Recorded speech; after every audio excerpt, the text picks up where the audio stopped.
Apa jadinya ketika suatu industri mengalami permasalahan terkait dengan ketenagakerjaan? Apakah industri tersebut akan berhenti atau tetap berjalan? Nah, pada kesempatan kali ini akan dipaparkan mengenai salah satu permasalahan terkait dengan ketenagakerjaan yang pernah terjadi di PT Wana Awet Mas.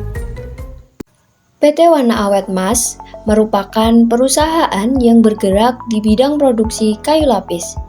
Perusahaan ini terletak di Jalan Kranggan, Pringsurat, Kabupaten Temanggung, Jawa Tengah.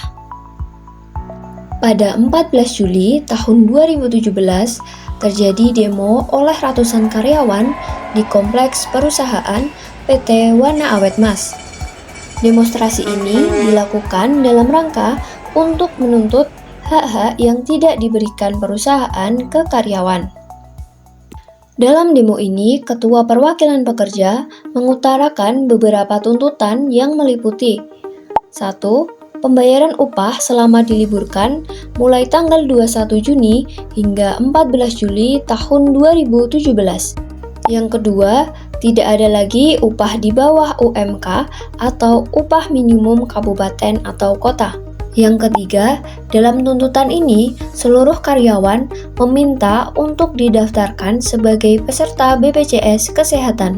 Keempat, perusahaan dituntut untuk tidak ada lagi karyawan kontrak karena melanggar UU nomor 13 tahun 2003. Yang kelima atau yang terakhir, karyawan meminta kejelasan nasib karena adanya pengumuman pada tanggal 24 Juni tahun 2017 yang menyebutkan bahwa perusahaan akan berpindah tangan kepemilikannya.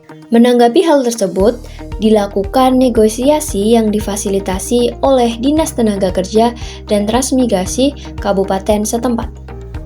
Hasil negosiasi yang didapatkan meliputi: pertama, perusahaan akan memberikan gaji yang menjadi hak buruh selambatnya pada Jumat 21 Juli tahun 2017. Yang kedua, perusahaan tidak berganti pemilik, namun manajemen akan ditangani oleh pemiliknya sendiri setelah selama ini ditunjuk dirinya selaku pengelola manajemen.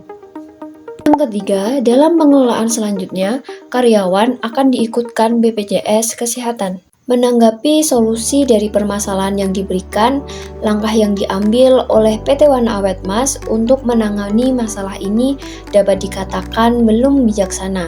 Adapun saran yang dapat diberikan mengenai permasalahan ini meliputi 1. Perjanjian antara pekerja atau buruh dengan pengusaha atau pemberi kerja yang memuat syarat-syarat kerja, hak, dan kewajiban para pihak harus tertera dengan jelas dalam kontrak kerja dan disepakati oleh kedua belah pihak. Yang kedua, unsur esensial dalam hubungan kerja meliputi pekerjaan, upah, dan perintah harus lebih diperhatikan.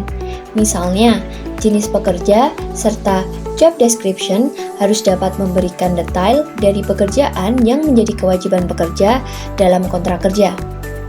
Kemudian, dalam pengupahan, upah perlu diperhatikan komponen serta besarnya upah agar tidak lebih rendah dari ketentuan pengupahan yang ditetapkan dalam peraturan perundang-undangan. Selain itu, cara pembayaran serta konsekuensi keterlambatan pembayaran upah juga perlu diperhatikan. Selanjutnya, perlu adanya peraturan yang mengatur hubungan antara pemberi perintah atau pemberi kerja dan pelaksana perintah tersebut. Sekian pemaparan mengenai permasalahan ketenagakerjaan yang pernah terjadi di PT Wana Awet Mas, produksi kayu lapis.